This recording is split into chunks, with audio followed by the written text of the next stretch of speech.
Welcome to Man Does Tech, where I solve the problems you didn't even know you had.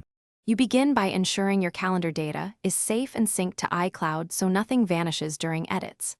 Next, pick a limited color palette and 1 to 3 complementary fonts to keep things cohesive. This choice drives every visual decision. Once done, download or save wallpaper and small images for widgets and calendar icons, and open settings and shortcuts.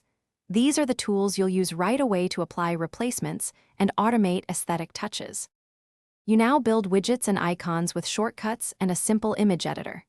Create 2 primary widget sizes, a compact 2x2 and a larger 4x2, and export PNGs with transparent backgrounds.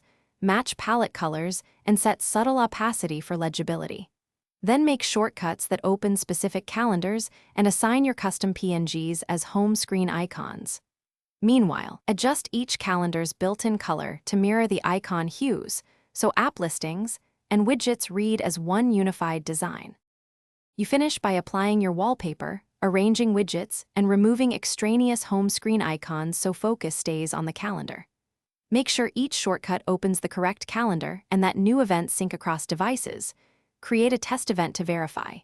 If something breaks, toggle calendars in iCloud settings, restart the phone, and reassign the custom icons. Often permissions or a stale cache cause failures. Once everything is stable, enjoy the cohesive look and keep a backup of your assets. Thanks for watching. If you found this helpful, don't forget to like and subscribe.